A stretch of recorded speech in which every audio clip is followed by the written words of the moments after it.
5 seconds.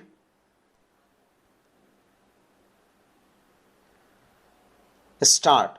The appellant before us has challenged the order dated 28/2/2012 by which the High Court of Madras has upheld the appellant's conviction and life sentence for an offence under section 302 of the Indian Penal Code IPC. The brief case of the prosecution is that on 12/9/2008 at around 6 p.m. the appellant caused the death of his wife deceased by pouring kerosene on her body and setting her on fire, which ultimately resulted in her death after a period of approximately 3 weeks in a hospital. The appellant used to reside in his house at Tuticorin with his wife and a 2.5-year-old son.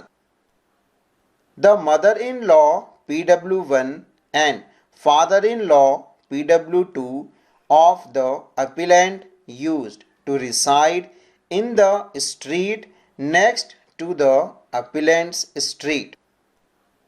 On the fateful day, that is 12/9/2008, when the child of the deceased was crying, the deceased called her mother PW1 to pacify the child, and the child was taken away by her mother PW1 to her house, which was in the neighborhood. Meanwhile, PW1 and PW2 were informed by a neighborhood child that their daughter Sumati, deceased, had caught fire.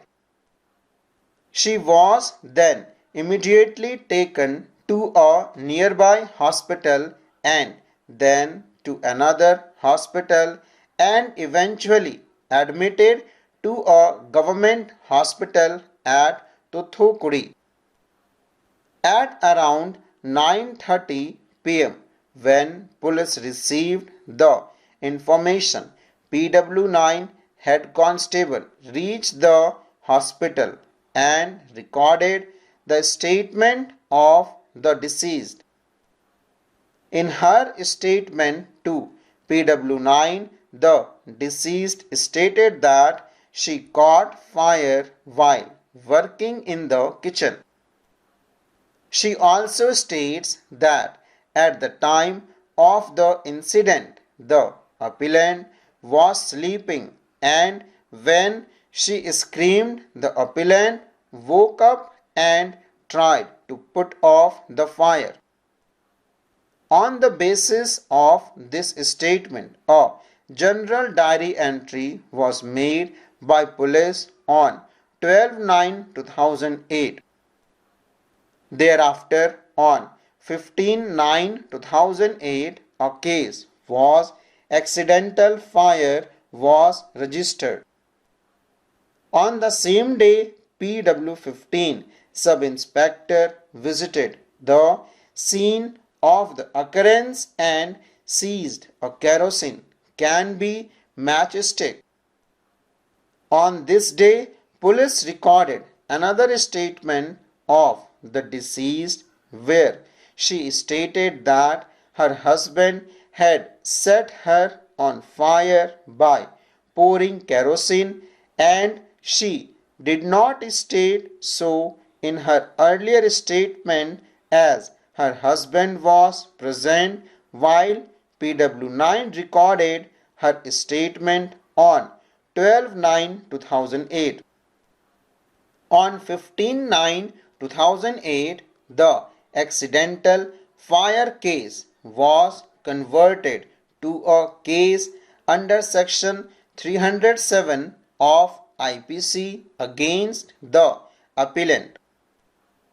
Finally, upon the death of the deceased, on 2/10/2008, Section 307 of IPC was modified to Section 302 of IPC.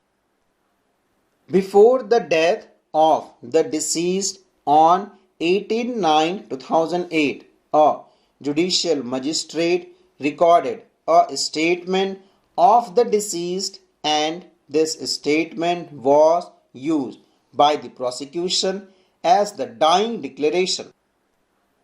In this statement, the deceased stated before the judicial magistrate PW12 that it was the appellant who had poured kerosene on her and set her on fire on 12/9/2008. The trial court treated this statement given to PW12 as the dying declaration and convicted the appellant under Section 302 of IPC. In appeal before the High Court, the conviction and sentence of life imprisonment imposed by the trial court have been affirmed by the impugned order dated 28/2/2012. Aggrieved by the same, the appellant is here before us. We have heard both sides and persuade the material before us. Before coming to the issue of dying declaration, we would like to go through the evidence of other witnesses who were there before the trial court. There were as many as 17 witnesses from the side of the prosecution. PW1 and PW2, who are the mother and father of the deceased respectively, had both deposed that when they reached the house of the deceased, they found the deceased was burned, and also deposed that PW3 neighbor had already reached there and tried to douse the fire. PW1 and PW2 also deposed that they were the ones who had taken the deceased to the hospital. There is also another aspect of the case. It has come on record that the relations between the two families, that is, the family of the accused and the family of the deceased, had soured. In 2006, barely 2 years before the incident, the appellant's brother had filed a criminal case of assault against the appellant, father-in-law PW2 and brother-in-law. In that case, PW2 and his son were convicted. Before the trial court as well as the High Court, the appellant had tried to unsuccessfully contended that the dying declaration of 18/9/2008 is an afterthought of the deceased, and the deceased made such a statement upon being tortured by PW1 and PW2. We are not in a position to give any definitive view on this aspect, but considering the other evidence on record, the possibility of what the appellant is suggesting cannot be ruled out. Thus, in our consideration opinion, in spite of a dying declaration here, for the reasons stated above, total reliance on it would be misplaced. Consequently, the appellant deserves to be given the benefit of doubt, full stop.